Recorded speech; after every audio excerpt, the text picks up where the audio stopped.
Um, Hello, everyone, and welcome to today's SaaS from Scratch session.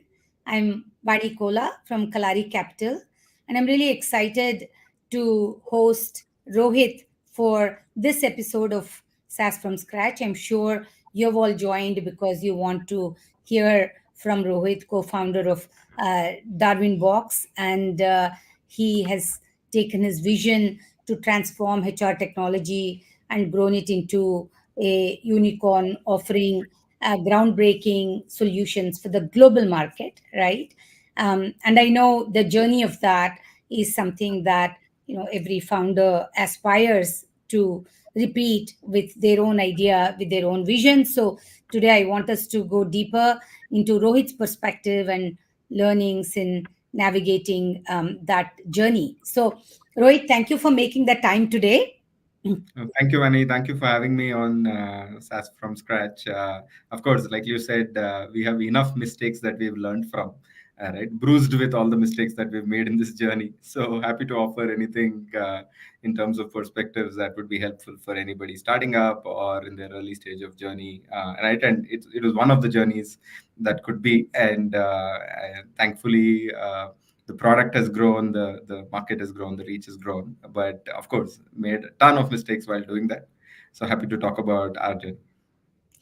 No, I remember my journey as an entrepreneur, and I think most of my learnings came from these conversations with other founders, and I really value the process of founders paying forward, which you're doing today in this conversation. But Rohit, if we go back to 2015, Mhm. when at least from the external appearances, it all began, and for every founder there is a unique story, unique journey, unique experience of that eureka moment when you want to chuck it and jump into this, right? And if I'm not wrong, you were at McKinsey, and it's hard to make this leap, and many go through this yin yang of should I not, when should I kind of thing. So what was your eureka moment, and why did you make that jump?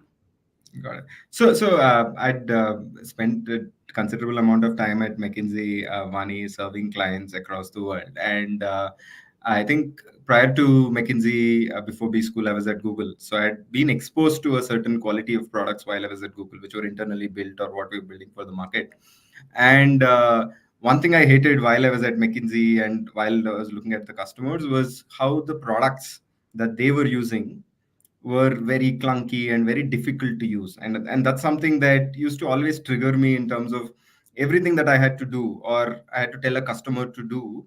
They used to complain saying, hey, I don't know the login of this is so difficult to use, there's so many screens and so many logins, etc. And that was something that was playing on the back of my mind continuously, saying why can't enterprises have better products? So that was one thing that was happening. The true trigger, Vani, was when I was serving clients, right? Sometimes it just felt incomplete because as a consultant, you go in, get in for 3 months, 4 months, give your advice, start a structure, etc., and get out. You never wait to see whether this change has been institutionalized. And I'd experienced that with a few of my clients where we had great ideas, great thoughts, and great suggestions to the customer, but they didn't stick. When I went back to them 2 years afterwards, 3 years afterwards, I just felt that a product is a great way where a change can be institutionalized Mm, because it is touched by everybody in the organization, etc. And that was the trigger. mm, And for me and my own experience, and then came together with two other friends of mine, both of them, one of them was a banker, one was a consultant. All three of us were very used to dealing with large enterprises, customers, clients, etc. So between the three of us, we had met a lot of customers in our day-to-day line of work, and this problem was very, very consistent. Right, there was no place, there was no problem, in a way, if you put it right. Like everybody was complaining about something or the other in terms of the products they use. And what excited us about this space, and this became HRMS, was HR software was one software which was used by everybody in the organization. mm, Starting from the CEO to the last intern who's joined the organization, everybody uses it. We just felt that if we are able to service these end users who are our employees in these organizations well, enable them better, give them better experience, etc., a lot can be done by the organization. The form factor, of course, was HRMS, but the way we thought about it was how can we institutionalize change in organization, agility in organizations through its employees, through a product. And that was the trigger, saying, hey, it feels like there is a problem that exists, and we have an idea which is better than what is out there in terms of our thought. Nothing was there on paper or in terms of the product. It's all in the mind in terms of there being a product and the way we are thinking about solving the problem being very different from what anybody else has heard in the market. So that's where we got excited about the idea. Of course, we spoke to a lot of folks were our customers, who we knew from our networks, and everywhere there was a slight bit of excitement, right? Of course, people wanted to see what comes out, but there was consistent bit of excitement around wanting to see a product. And then we said, hey, this is probably a unique combination of a problem that we want to solve, a path to get to that solution of the problem, and two other folks I really want to work with in terms of building this. That combination came together and felt like maybe that was the right time, right? Like it never felt like that before. And I can tell you very honestly that I never wanted to be an entrepreneur, right? Like it was never a job description for me saying or career ambition for me. It was purely a combination of the right set of people, the right problem to solve, and the unique way of solving it that came together. We said this is the right time to do this. So, one question, you know, when you started, what was your initial perception of the size of the market opportunity? I remember this conversation I had some time ago with Mr. Narayan Murthy, and he said, when I started Infosys, I said, we will create $100 million in revenue in IT services. And all of India put together didn't have $100 million in service revenue at that time, which of course today is unthinkable from IT services. But I think the point is, we set out and we have a certain vision. So for you, was it the market opportunity turned out to be bigger than you expected or smaller than you expected? And really the question underlying that is, how should founders at the idea stage think about market sizing? This keeps coming up. VCs ask them. They also have some thought process in this. So how did you process this? Absolutely, Vani. So at least for our, so I layer that in two layers, right? One, there is a global market for HR technology, right? Which is if a lot of organizations across the world use my product, what is the opportunity? And one, there was an immediate market, which was India, right? This is the market we were consultants, bankers in. This is the market where we asked the question, asked the initial set of things. Interestingly enough, in India at that point of time, we overestimated the market, right? Which is basically we felt that all enterprises will buy immediately when they see a product like this, etc. So in our head, we were like, this is a winner just in India as well, right? While global could be big, right? But we truly underestimated the global market potential because we had seen numbers like $3 billion, $5 billion, $7 billion, etc. But what we realized from then on, Vani, the global market is much, much bigger, right? It's like a $40 billion market. Workday itself revenue is a $7 billion revenue, right? So, and we are on the Gartner Magic Quadrant. Each of the other 9 players on the quadrant are $1 billion plus in terms of revenue. We are like very small compared to what is there. So, on the global scale, like you said, Mr. Murthy had said as well, right? I think we are just underestimating what is the potential of a HR technology product that can go to the global scale. At a local level, we overestimated it. I think the overestimation was not about the size of the market, but our ability to win in the market and all of that, right? You suddenly think I'll go to 4 customers and every fourth customer will buy. Still, it's a very large market. I'll get to $10 million in the first year, etc. There we overestimated in terms of what actually happens in an enterprise in terms of a buying behavior, how many are in the cycle of buying versus not. So that crunched a little. So it became a lot more important for us to win every deal that we were in or as many deals as possible that we were in versus, oh, we can spread and then we'll win a few deals like that. So I think that's the nuance I would say. What gave us comfort. And to your right inherent question in that, in terms of where we were, there were enough conversations to start with Vani, right? Like in terms of uh, there are 10,000 companies above 500 employees in India, for example, right? So mm, that itself was sizable for us mm, to say we'll start with India. mm, If you're looking at market in many cuts, right? Like, oh, we have to do India plus Southeast Asia plus Middle East plus some other markets to even get our initial traction in our initial million or a 10 million, then I mean, you should be a little more worried. mm, But if your first market can get you comfortably, at least, right, in terms of at a 10% closure or a 5% closure into the 10 million range, I would say that is the right market to go after. Again, I'm being very, very specific in terms of the early market. Of mm, course, will expand and you'll also go into other markets, but at least the initial market, you should have enough headroom to be able to get to a sizable number of revenue so mm, that your PMF and all of the other things are taken care of. Then you can expand into other products or other regions. mm, But within that is a inherent dilemma. Do you serve a large base of small customers or a select base of large enterprise customers?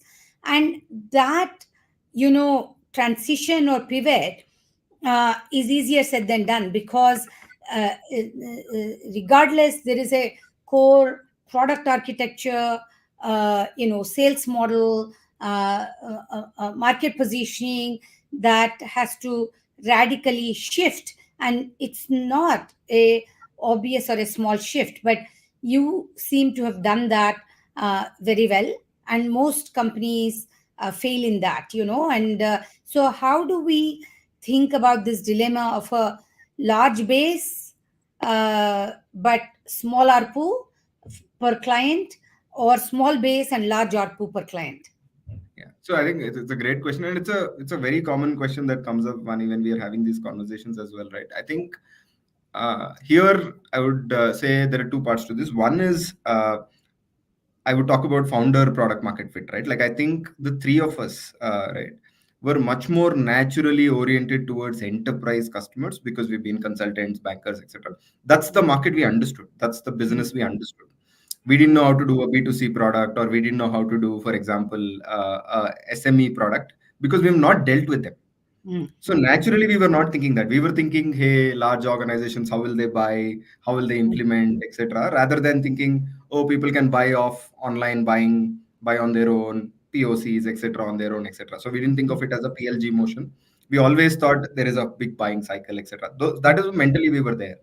But the thing was, so because of that, we were clear from day one that we wanted to be enterprise product. mm, But the way we executed was we started building out an enterprise product, but we tried and sold it to some SMEs initially because I mean, you can't have large customers believing in you on day one because they want some referenceability, etc. These are mm, larger organizations where, right, they're very worried about what if this company will shut down? Are there anybody else using it, etc. So we started our GTM with a little more smaller organizations in terms Yeah. of SME, right? But eventually, we always wanted to be enterprise. So all the product choices we made, Vani, was always enterprise, mm, right? What you need on, like, for example, compliances. What do you need on security? mm, What do you need as to build out as a platform mm, where you need flexibility in the platform, right? You need mm, emails to look different for different customers, multi-language to happen, all of that. And building that first for SME and then migrating to enterprise is very, very difficult because in SME, it's always one size fits all. You build Correct. something standard, etc. But in enterprise, it's each enterprise is very different. So we made a lot of product choices which were enterprise, but we mm, made some GTM choices which were SME, which is mm, how we started off. So in the market, you would have seen us with some smaller clients initially, mm, but quickly we graduated to enterprise once we had a critical mass of customers who were using us, who were happy with us, etc. We graduated to enterprise. Even today, we work with small and medium enterprises in some part, form, and fashion, where we solve for them with templates, etc., which makes it easier for them and not get into the complex implementations and configurability that is there. mm, But the core of the product is built for enterprise. This is for complex organizations, multinational, multi functional, etc. Those is what we solved for. This choice is very difficult even today. For example, right, if I want to do a PLG motion in Darwinbox, it is impossible because my product has so much configurability that people mm, can't just buy online and use it. mm, So making the transition between enterprise to SME or SME to enterprise on the product front is a lot more difficult than GTM front. mm, So I think that architectural choices need to be very well thought through early on, mm, because that transition is much more difficult than a GTM transition. GTM's transition is a shorter lead time in terms of making that switch. Product mm, transition is a longer lead time. But I hear you, and both on the fact that as founders, there is such a thing as a founder market fit. And coming from the backgrounds that you did, you understood the large enterprise very well. But usually, that market for almost every SaaS company is more saturated than it is for the small player. So, there you have to do with a value led selling, right? And so uh, you know sometimes ignorance is good, but you were from McKinsey, so you're not ignorant, so you know Workday exists, they have 7 billion in revenue, whatever, right? So then how did you process when there is a you know uh, the David and Goliath, so to speak, right? When there's a large incumbent, oh, I can go after the enterprise and win this market. So what was the mental frame to arrive at that? So again, Vani, because as I said, right, it started with the same problem statement, right? That the companies we went and asked were using the Workdays, SAPs, Oracles of the world. So that was what was there in the market already. So in terms of that, that was not unknown to us. We were not naive about that, etc. Right? So, Yeah, exactly. but we knew that people were unhappy with them. What we were naive about it, what will it take to unseat them, right? So I think that there is a little bit of foolhardiness that we brought in saying we will unseat them, mm, but we were sure that that existed, right? That dynamic of each of these companies have balance sheets which are bigger than GDPs of some countries, mm, right? So at least we knew that for a fact. What it mm, will take is something we need a little bit of naivety to say, hey, we're bold enough to take on them. But I think the knowing that there was definitely a problem was very helpful, Vani. mm, So every conversation we had where they were using these incumbents mm, was where people were unhappy or just about okay. Nobody was delighted mm, using these products.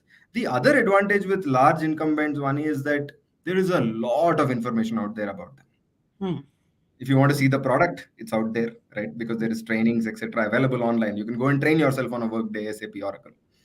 If you want to go and talk to customers, you have so many of their customers that you can actually understand, sit with them and understand to the last level of detail what's working, what's not. So the mm, onus is on you to go very well baked mm, when you go to a potential customer saying, hey, I know you use SAP, Oracle, or Workday. mm, These would be the problems you'll be dealing with because you are in this sector. mm, mm, Hey, I solve for these problems like this. mm, And mind you, like migration is very easy because we understand exactly how these products work, right? We can map it exactly and move them to you, right? mm, In very, very little time. mm, So the giving of comfort at all these stages becomes extremely important. mm, And I know my universe, right? Like the SAP, Oracle, Workday universe is very, very well known. So I know the universe and I go after it, right? The problem of unseating, of course, is right. Like I mean, the famous saying of "you never fired to buy an mm, IBM" kind of a problem statement always exists, mm, right? Right. People are worried that hey, I'm taking a small company. An incumbent is a safe choice. If I go wrong, also nobody will blame me, but they'll blame if I take Darwinbox and this thing. I think they're building trust around the kind of investors you have, the backing you have, building trust around who are the other customers who have taken you, building trust around advisors, etc., is extremely important, and that's the GTM motion. But at least in terms of market structure, Vani, we understood very well that also in terms of competition or the newer competition that is coming in, most of it is coming to SME, mm, mm, right? So if you take the main markets, we are in India, Southeast Asia, Middle East, the mm, market structure is very similar, right? Like in the enterprise, it is the same set of three players that you see: SAP, Oracle, and Workday. In SME, there'll be 1,000 products, Yes. or let's say 100 products over $1 million or $5 million, mm, right? Like, so that's the same structure we saw when we went to a Thailand, when we went to an Indonesia, when we went to a Philippines, when we went to a Middle East, etc. So it was very, very clear that that as a path, mm, right, would be the same as anybody else doing it without the founder product market fit also. So we mm, knew that this is the market we want to solve for. mm, What it will take, of course, we learned over time in terms of how do we do a better job than them in terms of selling, in terms of service, in terms of product, etc. And that was the journey that we are still on. For example, right, every market we go into, we have to build that conviction that, hey, we are better than these players, you can move from them to us. So, Rohit, one other question that comes up so frequently for India SaaS companies is this go to market selling initially in India to when to go global, right? This is like everyday topic, the challenges of it.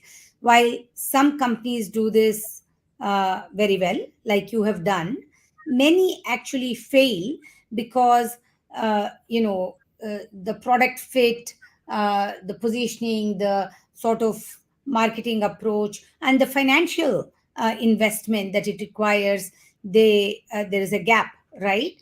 So what is it that other founders should keep in mind in the context of global GTM, when to and how to be prepared to increase the odds of succeeding? So I think in for our journey, at least, Vani, what I've seen is uniquely for us because we are a horizontal product. We are relevant as a product for a lot more organizations than a vertical product that is there. Yeah. So any market we go into, it is sizable for us, right? It is not like a miniature where each of them stacks up little little. Each market is sizable, or the choice of markets that we make is that it has to be decently sizable. Let's say it adds 5 million or $10 million year on year to us at least, to the overall stack, rather than this each of them will add a 500K or a 1 million, right? So I think that as a choice in terms of countries that we go into, we've made. What I've seen companies do is they think about India as a motion, and most of it is India, US as a journey. Ours is a lot more APAC and then beyond APAC, right? A lot of people think about India as a test bed before going into the US, right? Which is okay, right? Like if you deal with it like test bed and then go into the US, it's completely fine. But a lot of people confuse it saying there is significant revenue in India. I will achieve that revenue and then go into the US, or I'll go into India and then a few other markets which are smaller revenue. There it is very difficult because the ROI of going into and there is a lot of effort going into a new market, right? And I keep saying this, right? Every market is again new product market fit because you need to understand the nuance of that market. You're solving for a specific problem in that market. And the GTM fit is even bigger, right? Even if you have a perfectly fit product, the way you sell in different markets is very very different, right? Like in some markets like Japan, you need to do it through partnerships. In markets like Middle East, there is a certain expectation in terms of the advisors, etc., you have on your board so that you're able to sell. All of these are very very different in terms of the markets, and you can't say I've cracked GTM in this market, so I'll just replicate that everywhere else. And like you called out, right, the cost of doing it is very different in each of these markets. But if you're doing that level of investment, and for me investment is, for example, a founder has to sit there mm, for 6 months to mm, get a market going, I would rather not pick markets where the return on that investment is low, mm, right? So I would go into markets where there is a very clear right to win, and mm, if I win, there is a sizable revenue at the end of it, mm, right? And that as a choice we made always, where because we are a horizontal product, and that's why I'm saying inherently the product has an advantage which is relevant for all sectors across companies in a given market. So there we had that advantage where we can go into a new market, and if we win that market, we have a mm, sizable revenue that is there. mm, Once that is there, I think what we've learned over time, Vani, is of course, right, as I said, founders or a founding team member spending significant amount of time setting that up as a market, because you need to understand all aspects of it. You need to understand the GTM, you need to understand implementation, you need to understand customer support, etc., compliances in all of those markets. A person who can understand all these functions together, right, is the mm, best person to start with, because you don't want agility to come down having five people or five different functions in each of these markets, because you want the discovery to happen faster, etc. So I think that is what we've done well in terms of our journey. Every market, there's one founder who spends significant amount of time setting up. The first few sales are done by one of us in mm, that market, and then we look at how do we scale this market and go to the next level, right? And that means hiring locally, moving people from the home market into those regions, etc. All of those are choices depending on what the market needs, right? And that is how we solve for it. And the bigger solve for me at any point of time is the GTM, and not as much the product, right? Like I think product will bridge the gap in most products between countries would be a small delta, but on the GTM front, on the communication front, etc., marketing front, it's a big delta, and each market is very different. Even though they say Southeast Asia is one as a whole, it's still five countries, etc. Yeah. So I hope this answers Kush Mishra's question about going global. But Rohit Kumar has another question on what are the white spaces that you see in HR tech? So I think HR Tech, I'll explain how HR Tech works, right? Like, so broadly, if you think about HR Tech, and we do end-to-end HR technology. So right from hire to retire or hire to resign kind of HR technology, which includes recruitment, performance, time attendance, payroll, etc. But so there are two parts to HR Tech, right? So there is one which is very stable, compliant, and operational part of HR Tech, which is the core time attendance, payroll. Every company needs these, and there is no excitement that you can build with these features. You can differentiate strongly, but they are not exciting features. Whereas if you go into the more strategic pieces, right, which is recruitment, performance, skills, surveys, engagement, etc., there is a lot of excitement about these features, right? Whenever a new CHRO joins an organization, right, they're actually solving for these two differently. One, they don't want to go wrong with core time attendance and payroll, right? Because this is basically people being paid on time correctly, month on month, right? Nobody wants to touch it, right? You want the most stable product here. And on the other hand, they want to get the best experience for their employees for the strategic elements, because there is an alpha there, right? Like you can recruit better, or you can do performance reviews better, you can do OKRs better, you do surveys and employees listening better, etc. So in these fields, actually HR leaders are more open to look at products, right? And on the first part of this, they are looking at more stable incumbent products, etc., right? Like, so that's the clean differentiation that you can see within the exciting part of HR technology. I think getting into areas which are using the best of technology, and I mean, I'm just going into AI as one example, but there could be other many examples, right? We brought in voice, video interviewing, etc., a lot of those things, and building, saying I'm bringing some cool new technology into solving a problem. A problem could be my interviewers are not giving feedback, I have a huge inbound applicant pool which I need to screen quickly from. All of these are problem statements that could be very very interesting ways of getting into them, right? Because the first part is a lot more saturated. So I mean, unless you are betting big for a 10-year journey, right? The first part is much more difficult to crack into, but the second part might have interesting technology wedges where you can enter the market and then expand into other things. So I think that's probably the space. I would know white space or not, because each of these spaces are again very heavily competed for, etc., because everybody wants to serve for their employees. Yeah, I think no, I think this is fantastic because even though as a space matures, many micro opportunities open up. But I have a different question for you. In general, comparatively, in the startup ecosystem in, let's say, Silicon Valley, there's a lot more of acquisition based growth that the momentum players engage to solidify either a product base or a channel or their sales, right? But in India generally I see less of that. So how do you think about that from a Darwinbox perspective? Do you expect to acquire different startups to grow or build it from within? What's your philosophy to that? So I think the way we think about it, Vani, is we've made like, let's say, one and a half acquisition, I would call it, right? Like we acquired Ah, one company and we acquired IP from another company. The way we think about it is, right, like because we built it as a platform, our mm, ability to build new modules is very fast, right? So mm, we do a great job in terms of turning around or building new modules because our platform ability is very, very strong. mm, So the way we look at it is, if we are acquiring for product, right? We are looking at what we can't build out in a given period of time because we are losing out on an opportunity in the market today, right? So, for example, one of the things that we actively looked at is, for example, building for employers of record, mm, right?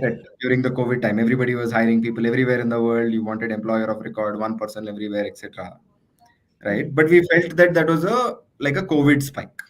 We mm. actually looked at it because we if it start building out payroll, etc. in multiple countries, it would be like a 3 year, 4 year journey. Yeah, The relevance of what we build out might be there or not. We was not very sure for us, which is why yeah. we said, hey, like, why not, right? Either we take a call of not doing it, but we can't build this. Let's look at products that are out there in the market. So that's one way of thinking about it. Second Mm, is acquiring for channel, right? Which is, right, for example, in Southeast Asia, we acquired a payroll company because building out payroll and building trust in our payroll in those markets would take a very long time. mm, But because we've acquired a company which has payroll already and has done many pay slips in the mm, region, right? It just builds confidence for them to buy our payroll product, and then we expand into other products of that we offer, etc. in that, right? But mm, like you said, I think as an ability in the market is very very low in terms of thinking like this, right? Like, I mean, I would say we probably are better off because one of my co-founders is an investment banker himself, mm, so he understands this a lot better than most other founders in the market. I don't enough, mm, right? On how do you create value from acquisitions, etc. mm. But the understanding and the ability to do these acquisitions, finding and doing acquisitions in the right structure, I think we're still behind compared to what happens in the US. I mean, we're getting better, but I still think, I mean, very very few acquisitions happen than they should. So I have a follow-on question in the whole process of leadership, and I think there is a journey of the founder or entrepreneur rather, with a founder mindset to a CEO mindset, regardless of the title, right? As the company grows, and in fact, if I take my decades of experience, I think the swing factor, which is hard to calculate, is really the founder impact on the success of a company. It becomes the singular, actually, swing point to why a certain company has phenomenal success and other maybe with similar opportunity space and maybe early product market fit and validation still doesn't reach that potential is usually the founder factor. So the question here is, first there is a self development of you from being a founder with idea to a CEO of a large company, and there is a team development to carry along at the equal same pace, because the initial team and the requirements of that initial team significantly changes to the growth team that you need. So what are your insights and takeaways, do's and don'ts from your journey? I think uh, I think for us the priority is growing people from within Vani, right? Like till a point where the internal capability doesn't like match up to what we need as a company, we try and expand that. And the reason I'm telling you is we as three of us are also first time founders, and I think we've actually benefited from delaying some of the hiring decisions, contrary to what's called out in the market in terms of you don't hire enough or fast enough or VPs, etc. Right? Like, I mean, a lot of conversation on hiring the right VPs, etc. Mm, The delay actually helped us balance two things, right? One, I think all of us are quite hands-on mm, as founders, mm, which is actually something culturally that has happened across the board now because people understand their roles and functions individually before they look at taking up bigger roles in the team to manage people. So what that gives us, of course, is gives us makes us a lot more secure mm, in terms of ability to take people decisions and not completely relying or being blind about a few things, right? So I think that on one side is very very helpful. When you are secure, it actually helps you to have conversations which are much more difficult, mm, right? And get in people at different levels, much more senior to you, etc. mm, Right? Who you can work with to get stuff done, etc. Who are really good functionally in those areas.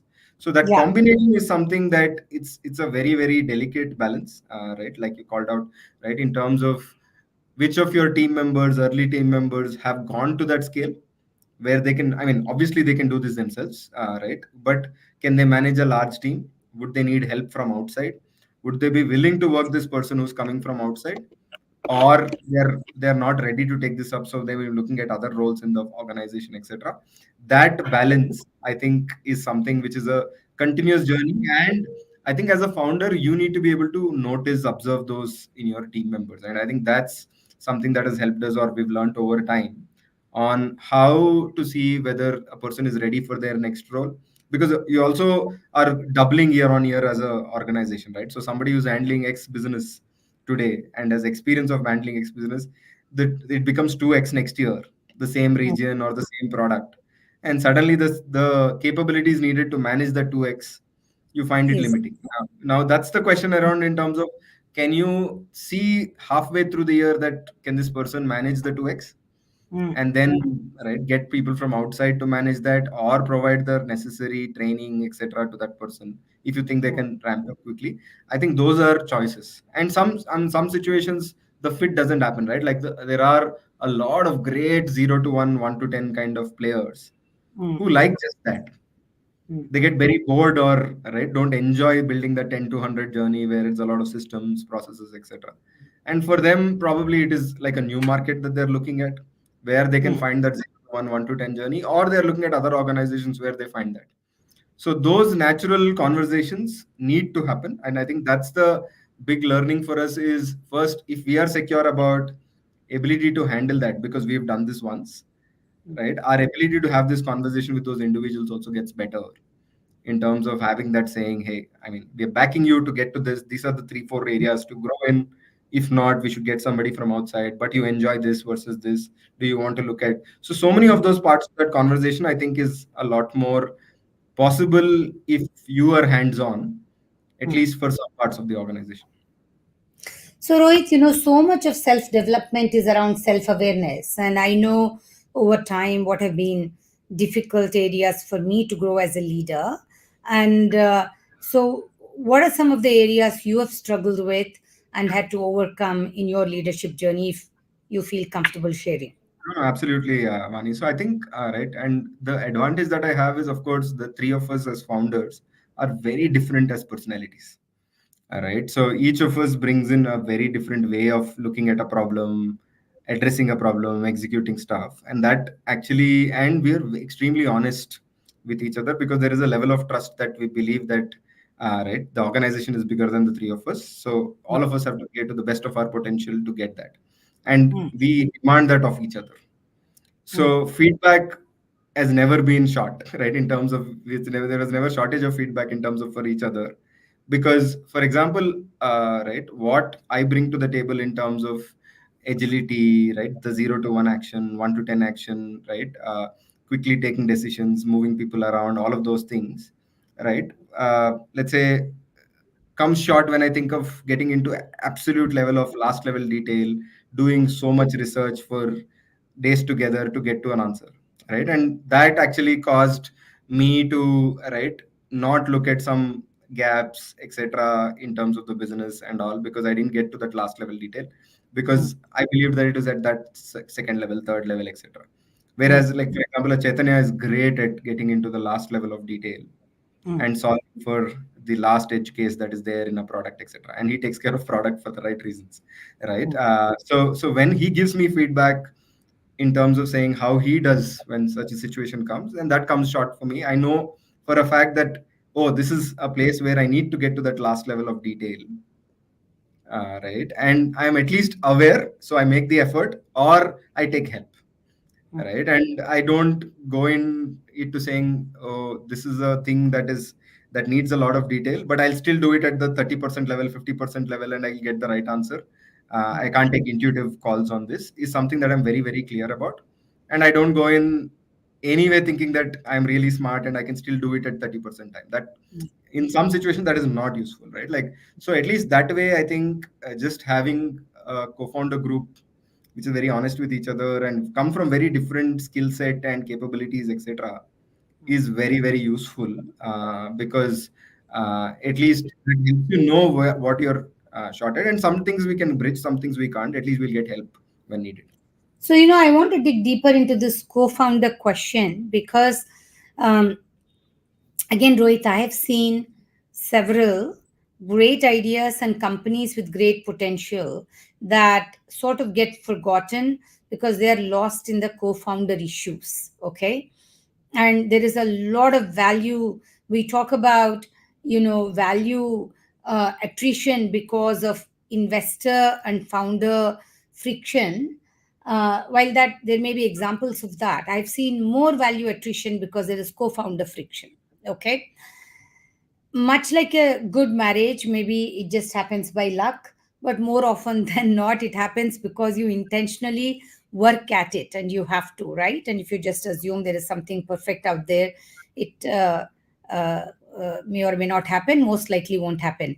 So the co founder situation is very similar. Maybe somebody gets lucky and there is that perfect match or perfect bond, but often there's a deeper maturity and intentionality to why a co-founder group is more successful than another co-founder group. So what would you tell other founders in their formative stage? By the time you get to a point that you're not talking to each other, let alone filing lawsuits at each other, it's anyway lost. So but at the beginning, what would you tell founders to do to make that co-founder equation work, even as they're choosing to be co-founders, but after also. No, absolutely, Vani. I think one of the biggest unlock for us is the trust that we have between co-founders versus the complementary capabilities. I think, and I would go back to saying, and if anybody asks me this, I always tell them that trust is a lot more important than the complementary capabilities. We actually do the other way, right? Like we always say, oh, he's a sales guy, let's get an engineer, right, and get this together so that we can build this company. But I would say that the trust factor, how do I trust this person if I don't know this person enough, or I trust this person enough and I can do anything with this person, is right, like in any kind of business with this person, is something that I would prioritize over the capability. This thing, at least our story, Vani, was early, very early in the journey, right? We started out of a penthouse of a building which has just one room and one bathroom, right? The first thing we did was, like, it's almost like we sat together and we said, these are the rules we will function with as three of us, right? And maybe it's some bit of learning from consulting as backgrounds, etc. But like, we were extremely structured about doing this in terms of saying, these are the 4 or 5 key principles. You never know what comes out as you grow, etc., right? And there's nothing, there's no product, there's no company. But as principles, these are the few principles that we'll have, right? Like, for example, all decisions on sales, etc., whoever is leading, right, if there is a deadlock, they'll take the final call, kind of a thing, right? Whoever is owning the function, I know there it can't be like a slowing down with committees, death by committees. So somebody has to take the final decision. We took those calls saying, we believe each other lead these functions. In these functions, this person will take the final call, those kind of things. Then the second thing we do is, Vani, we never shy away from a fight, right? I think a lot of people get too uncomfortable with saying tough things to their co-founders. We fight, we shout at each other, but at the end of it, we go and get a beer, right? Like, it's that, because we know that we are fighting for the company rather than fighting for our own personal glory or gain in any of this, right? And I think that trust, that all three of us put company above self, is extremely ingrained, right? And that, for some, is built over time, for some it is there from day one, for us it is somewhere in between, right? But like, repetitively taking decisions which put company above self will obviously build that comfort and that trust between each other. But we've never, again, I go back to this, there were times where the my colleagues thought that this company was going to break up because we were having a shouting match inside a room. And startup offices are not large enough to have like very closed and this Some thing. proof. Yeah. Some thin walls between them, but after that, at the end of it, we went out for dinner and like this thing, right? Because I think we fought over strategic choices, etc., but never about anybody's intent. Yeah. right? And I think that as a conversation, if you avoid, Mm. it ends up becoming strategic intent kind of questions. Like you delay those conversations. It's rather Yeah. better to fix those upfront than this thing. Yeah. Yeah. Number of books on this, but I wish we could repeat this often enough, because it's really how you put it to practice, which clearly you have done a great job. And, there is this amplification of AI is eating the world, right? Changing gears here. So AI is eating the world, AI is eating software, software is eating the world, whatever. So how do you, and every startup founder, every unicorn founder, every CEO of any scale of a company has to think about what is the role of AI in my product. And you can overestimate AI or you can underestimate AI. And, like with anything else, if you don't get it right, you pay a price for it. So what is your sort of take on role of AI in general, but Mhm. specific to your company? How do you process it to make decisions? So for us, always right, like Vani, I mean, a lot of technologies came in and went out in this last 8 9 years as well. Right, of course, AI feels a lot more real and is a lot more real because we are seeing business applications happen much faster. Right, like we've seen the rise of voice, seen the rise of blockchain, and I mean, even then we were thinking, oh, how is it relevant to HR products? What use cases does it solve, etc. AI, at least we are able to replicate or put that into the product much faster than any of the other technologies that we've seen in the past, and adoption being very quick.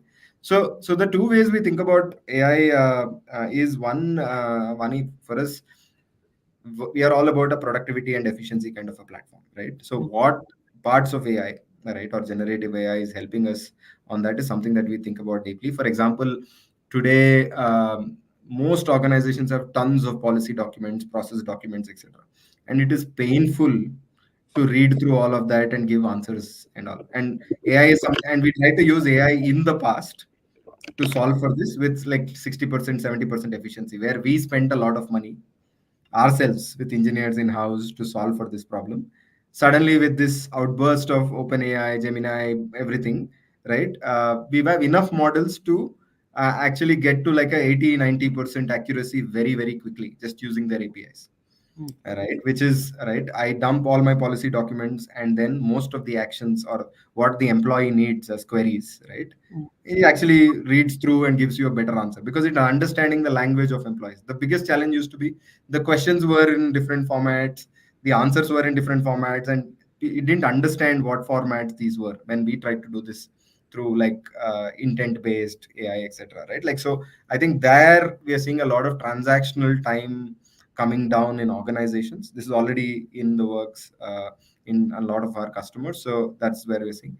The second big piece with AI we are solving was this more strategic piece around jobs, resumes, and skills. So there are a certain set of skills that are needed to do a job really well, and there are certain set of skills or talents that are available in the market internally or externally, right, in the organization or not. And these are in very, very different language forms, right? And language forms, somebody might call communication skill, somebody might call it speaking skill, somebody might call it selling skill, etc. But now generative AI understands the affinity between this language in terms of what means what. So today I'm able to map these three things very well, right? So as soon as Mm, a job description is auto created for a role, it mm, understands what skills and proficiencies are needed, and it searches all of LinkedIn, etc., to find that out. And based on all the resumes that have applied come to you or the people within your organization, it is able to match and say this profile is, let's say, an person match for this role that you have. And mm, this before was very difficult because resumes were in millions of formats, job descriptions were in thousands of formats, and skills were written in hundreds of formats, right? Now it bringing all of this together because it understands adjacent language, etc. So that is mm, a little more strategic piece of it. There are so many other summary use cases, etc., Vani, that I could talk about, but all of them mm, are incremental in terms of benefit. But these two, in terms of productivity improvement and in terms of skill matching, etc., which is much more strategic in terms of talent, these two are the big use cases we are seeing.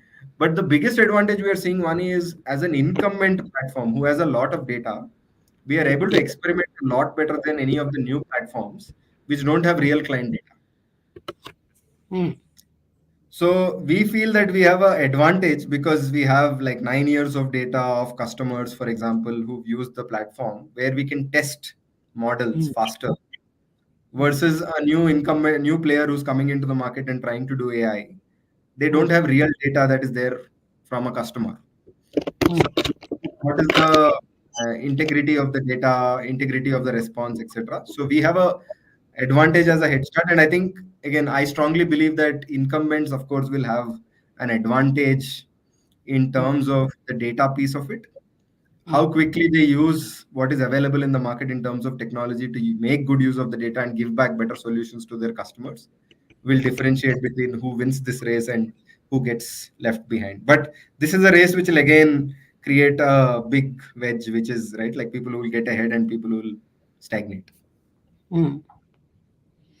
No, this is great insights, and I'm sure. I think lots of people have asked, will there be a recording of this? Yes, if you're going to LinkedIn, you will have this recording, and I think we largely covered different questions that people had. But Rohit, I would love to also get to know you a little bit. So, do you consider yourself an introvert or an extrovert? So there is a test, Vani, which is the MBTI test. I come I know exactly the in MBTI test. between. I come exactly in between. But I would say my natural self is more introvert than extrovert. Right. If left to me, what will I do? I would probably read a book, watch a movie, or play a sport. Right. Like all my natural instincts are do things which are lesser number of people. Right. But of course, I do enjoy hanging out with friends and all of those things with colleagues and all. But yeah, I mean, if I have to pick one, it is this. But my MBTI is exact zero on E So, versus few more questions like that. Movies versus music. What do you prefer? movies, stories, always And beer versus wine. beer Uh, any day. and so, if you had that extra hour on the weekend, sleep or exercise? Sleep. I take a lot So, of late night flights, Vani. So I'm always catching up on sleep in the weekend. So of course, right, like sleep. Sport was if you said sport, it would be a closer battle, right? Like I do enjoy a lot of sport, but exercise over sleep, sleep any day. what's your sort of go-to sport? Tennis or badminton, racket sports. Racket sports. So, you know, if you had some time off, is it I want to travel or I want to stay home? I want to travel. So, what's best of Hyderabad? You are in Hyderabad. So, what's best of Hyderabad in your mind? I mean, it's food over everything else generally in Hyderabad. So it has great food. But otherwise, even the history, the Golcondas and the Charminars, you have great sites to go around, walk around. My recommendation, of course, is do it very early in the morning or very late in the night because it's just most of these places are very crowded. But they come alive in lights or early in the morning. It's great weather most of the year in Hyderabad. So Vani, we're looking forward for you to move to Hyderabad. So whenever that is happening, I You hope I know, made the case. I remember endless excursions, school excursions to Golconda Fort, which felt so far away from the city, which isn't uh, anymore, right? But since I grew up in Hyderabad, and the Charminar, and then just that whole experience, the school excursions for Golconda, Charminar, those things, which felt like outskirts, which no longer are. So, but I Yeah, completely agree with you on the outdoor and the museum and all of that in Hyderabad, and the food, for sure. But like all cities, I think Hyderabad has grown a lot from the time I lived there to, and I haven't lived there for a long, long time. But I hope to spend a little bit more um, time, and maybe we'll do something with founders in Hyderabad. It would be fun. yeah. There's a lot that happens here in Bangalore for that. But from you mentioned books, so what is one or two books you would recommend for founders, or the I last mean, you loved? so there's this book, very thin book called the summary of, let me tell you the name correctly, Learnings from History by Will and Ariel Durant. So they've I see. written like they've written volumes of history books, right? Will Durant is one of the most famous historian, and Yeah, he wrote a very thin book, like as a summary of it. I And I see. was blown away by it because what you realize is most themes in our society actually are very recurring, right? Mm. And everybody feels as if it's happened for the first time in their lives, right? Like this whole right wing versus left wing to democracy versus religion versus a lot of things have happened sometime in the Greek world, sometime in the Renaissance world, sometime in Rome, sometimes in Africa, etc. So it's brilliant to see how he summarizes this in like 9, 10 chapters Mm. on what works and what doesn't, and how things go in cycles. Uh, so that is my favorite. I do like Sapiens quite a bit. I recommend it a lot. Uh, for SaaS founders, I do recommend is Amp It Up by Mm. Frank Slootman, who's the CEO of Snowflake now, but was Mm. CEO of ServiceNow and Data Domain in the past. So that I like. I do read a lot of fiction also, Vani. So again, there are like the Three Body Problem, which is now a Netflix series, is something I really. A very successful movie that the Chinese don't particularly like, but Yeah, how it yeah, was rendered, how the movie was rendered, not the correct. book itself. Yeah. Yeah, yeah. So those are a Yeah, few. no, fascinating questions to think about. And, there is this saying, right? Those who do not learn from history are doomed to repeat it or whatever. So, and I guess human race is doomed to repeat it. So, Yeah, yeah. but I don't think there is an answer to it. It's yes, just fascinating to look at that. Oh, it's happening again. It's like that, right? yeah, So yeah. No, great conversation. And Rohit, really very proud of what you have done. There's always this notion, if I'm not in Bangalore, can I get the talent? Can I really build this company? Can I really find funding? You've all clearly broken all of those, myths or stereotypes, if you will. And, very proud of what you've achieved. And of course, the journey doesn't stop here. And, wish you the very best in conquering the world in HR and thank you. other areas too. So, Thank you so much, Vani. Our choice of Hyderabad was Roti Kapda Makan was taken care of. Our families are here. We were like yes, everything else will go conquer, but this one is taken care of at this point. yes. No, and, that brings to a point that oftentimes what we don't think about is when you join this journey of a startup, what is your sort of baseline and what is the core foundation, right? And if you are fighting sort of personal instability and professional instability, it just is very, very hard.